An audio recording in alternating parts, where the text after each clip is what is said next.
आप लोग देख रहे हैं एमएजेपी न्यूज़। एमएजेपी न्यूज़ देखने के लिए बहुत बहुत धन्यवाद। मैं मनीष कुमार वर्मा आप सभी लोगों को नमस्कार करता हूं।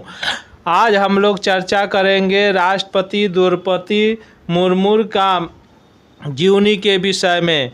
आइए राष्ट्रपति मुर्मू क्या है और कौन है उनके बारे में विस्तार से जानते हैं। कठिनाइयों से भरा रहा द्रौपदी मुर्मू का जीवन। द्रौपदी मुर्मू राष्ट्रपति उम्मीदवार हैं। यदि द्रौपदी मुर्मू राष्ट्रपति बन जाती हैं तो उड़ीसा से बनने वाली दूसरी राष्ट्रपति होगी। उड़ीसा के प्रथम राष्ट्रपति बीबी गिरी थे। जब आप राष्ट्रपति मुर्मू के बारे में बात कर रहे हैं तो उनके पारिवारिक जीवन पर भी ध्यान देना पड़ेगा। दरअसल द्रौपदी मुर्मू के जीवन को बहुत आसान नहीं कहा जा सकता। मुर्मू का जन्म 20 जून 1958 ईस्वी को उड़ीसा में, जहां उनकी पिता संथाल परिवार से थे, यानी द्रौपदी मुर्मू आदिवासी में संथाली है।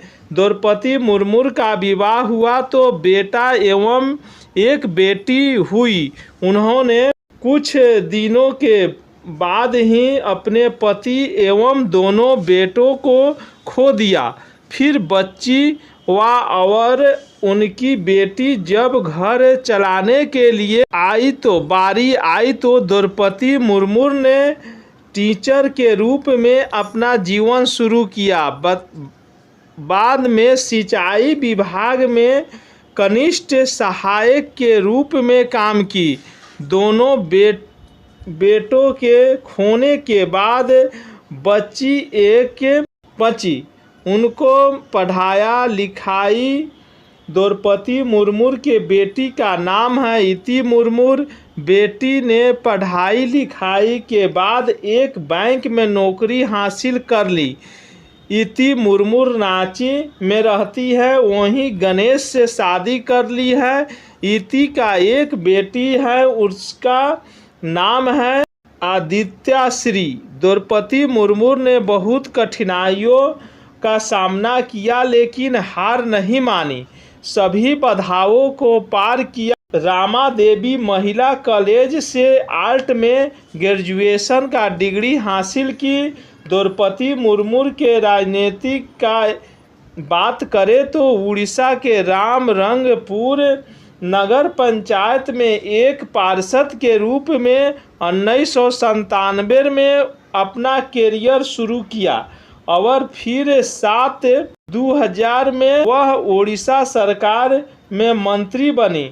रामरंगपुर से 2 बार विधायक रही। द्रौपदी मुर्मू ने साल 2009 में तब भी अपनी विधानसभा सीट पर जीत हासिल की जब बीजू जनता दल ने उसे ओडिशा चुनाव से कुछ हफ्ते पहले भाजपा से नाता तोड़ लिया था। द्रौपदी मुर्मू को साल 2007 ओडिशा विधानसभा द्वारा साल के सर्वश्रेष्ठ विधानसभा के लिए नीलकंठ पुरस्कार से सम्मानित किया गया था। उनके पास ओडिशा सरकार में परिवहन, वाणिज्य, मत्स्य पालन और पशुपालन जैसे मंत्रालयों को संभालने का अनुभव है। 2013 में बीजेपी में राष्ट्रीय कार्यकारिणी में भी काम कर चुकी है। प्रथम महिला राज्यपाल बनने का भी गौरव प्राप्त है।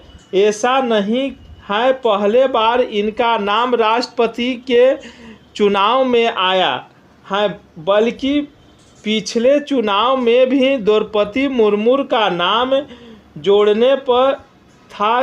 इनका कार्यों और शालीनता का तर्क दिया जा रहा था। लिस्ट में एनडीए ने रामनाथ कोविंद का नाम अपना उम्मीदवार बनाया। इधर बिहार में राजनीतिक हलचल तेज हो गया है। एआईएमआई के 4 विधायक ने ओवैसी को झटका देते हुए आरजेडी का दमन थाम लिए हैं, यानी आरजेडी में सम्मिलित हो गए हैं। पीएम मोदी के खिलाफ तबातोड़ भाषण देने वाले ओवैसी को पता भी नहीं चला कि उनके पीठ पीछे ऐसा खेल हुआ। 5 वर्ष का मेहनत हवा में गायब हो गया। एक तरह से बिहार के राजनीति से ओवैसी का पत्ता एक झटके में साफ हो गई। वे चारों विधायकों का तस्वीर भी सामने आ गई है, जिसे तेजस्वी यादव मिठाई खिलाते हुए देखे जा सकते हैं। अमौर सीट से अतुर इमाम, वैसी से सईद गुरुमुद अहमद, जौकीहाट से शाहनवाज आलम, कोची से मोहम्मद इजहार, 80 बहादुर नगर से मोहम्मद अंसारी इमेज जीते। नेता प्रतिपक्ष खुद कार चलाकर विधानसभा पहुंचे थे। एआईएमआई के चारों विधायक विधानसभा पहुंचे हैं। तेजस्वी ने रातों रात ऐसा खेल किया कि ओवैसी को छोड़ दे बीजेपी और जदयू को भी कानों कान भनक नहीं लगी। इधर तेजस्वी ने अग्निपथ पर रणनीति बनाकर सदन में भेज दिए। पीठ पीछे दूसरे खेल में लग किसी को भनक भी नहीं लगी। अचानक कोतवाल को ओवैसी का चारों विधायक विधानसभा के कक्ष में जाते हुए दिखे तो लग गया कि बड़ा खेल हो चुका। आरजेडी के आंकड़ों के देखें तो आरजेडी के 2020 में 75 विधायक जीते। 2022 के उपचुनाव में आरजेडी को 1 विधायक जीते थे। आरजेडी के अब 76 विधायक हो चुका है। इसके बाद अब ओवैसी के पार्टी के 4 विधायक विधानसभा। आइए सुनते हैं एआईएमआई के चारों विधायक के टूटने के बाद अख्तरुल इमाम एआईएम का प्रदेश अध्यक्ष क्या बोलते हैं और क्वेश्चन का उन्होंने कैसा जवाब दिया। उनसे आइए पूछते हैं कि क्या है आखिर आपके पार्टी का टूटने के क्या बात है। आपने टिकट बेचा, उस पर क्या बोले। माई का लाल है तो बता सकता है। कोई माई का लाल अगर जन्म लिया है तो सामने करो, उसके बता देता हूँ उसको।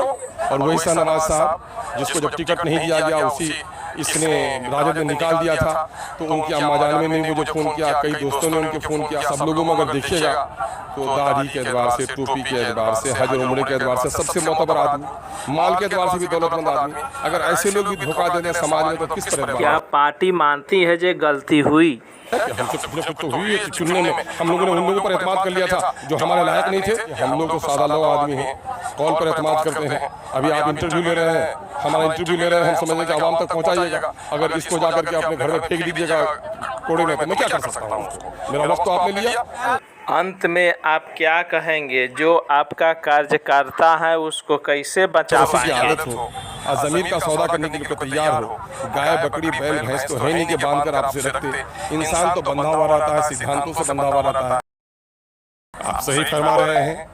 पहले तो हम लोगों ने इसको अफवाह समझा, लेकिन कुछ मोतबर कुछ गैर मोतबर जराए से जब खबरें आई तो हम लोगों ने इनको बुलाया, इनको समझाने की कोशिश की।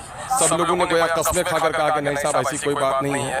फिर इसकी खबर हम लोगों ने अपनी मरकजी क़यादत बैरिस्टर सदरुल अवैसी साहब को दी। अवैसी साहब ने लोगों को बुलाया और वहाँ पर भी लोगों ने इकरार किया कि नहीं साहब हम आपको दगा नहीं दे सकते हैं। लेकिन जिसको ज़मीन फरोशी की आदत हो और ज़मीन का सौदा करने के लिए तैयार हो, गाय बकरी बैल भैंस तो है नहीं कि बांध कर आपसे रखते। इंसान तो बंधा हुआ रहता है, सिद्धांतों से बंधा हुआ रहता है। इंसान वसूलों से बंधा हुआ रहता है। जिनके पास कोई वसूल नहीं तो माँ बहन भाई खानदान किसी की उसको तमीज़ नहीं रहती, वो अपना सौदा कर रहे हैं। आप ही का एक कौम का कार्यकर्ता का कहना है कि अगर पार्टी उन लोगों को टिकट देती जो शुरू में सींचने का पार्टी का काम किया है तो आज यह दिन देखना नहीं पड़ता। आपने वैसा कार्यकर्ता को क्यों नहीं टिकट दिया? यकीनन है, मैं कहूँगा कि उसका जो दर्द है मैं इसको महसूस करता हूँ। हमारी पार्लियामेंट्री बोर्ड से उसको कुछ गलती हुई होगी, हमारे कार्यकर्ताओं के मशवरे से टिकट दिया गया।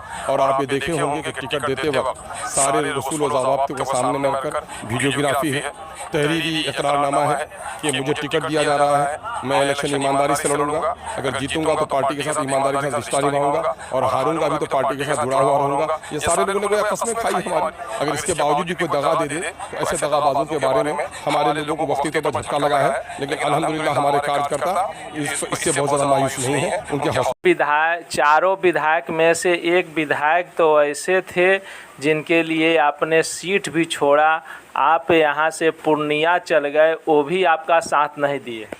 अब इन सब लोगों में अगर देखिएगा तो दाढ़ी के एतबार से, टोपी के एतबार से, हज उम्रे के एतबार से सबसे मोतबर आदमी, माल के एतबार से भी दौलतमंद आदमी, अगर ऐसे लोग भी धोखा दे दें समाज में तो किस पर एतबार करें? अच्छा ये बताइए, तीनों विधायकों को लीड किसने किया?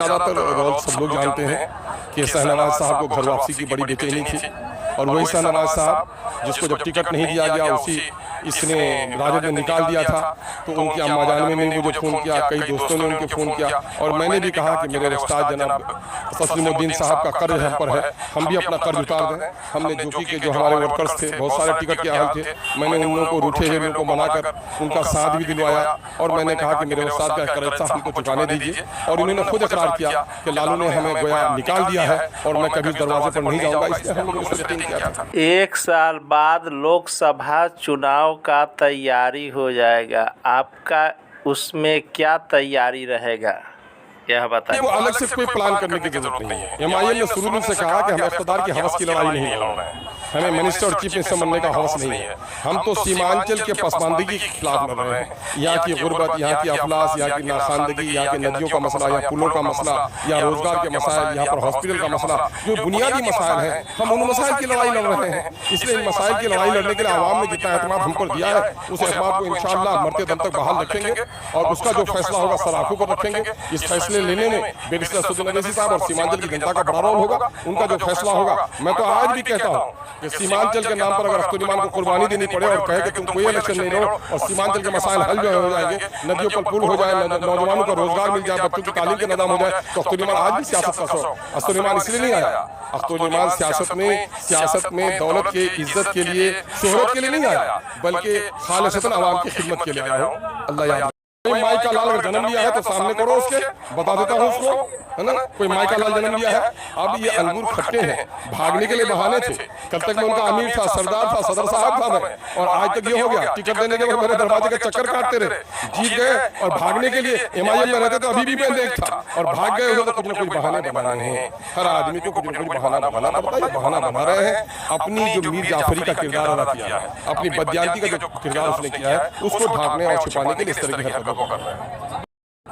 मैं इसीलिए यहाँ आया कि लोगों का बड़ा तकाजा था कि आप आइए, लोगों से मिलिए। मैं देखता हूँ कि हमारे कैडर्स बाहर हैं, फोन कर रहे हैं, रो रहे हैं, उनके हौसले बुलंद हैं, वक्ती तौर पर झटका लगा है, लेकिन ये समझ रहे हैं कि हम सीमांचल की लड़ाई लड़ रहे हैं। सत्य संघर्ष और अपना ज्ञान बढ़ाने के लिए देखते रहिए MSJP न्यूज़।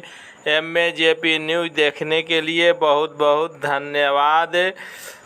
लाइक और सब्सक्राइब करने के लिए आप कमेंट बॉक्स में जाकर अपना राय दे सकते हैं। जय हिंद, भारत माता की जय।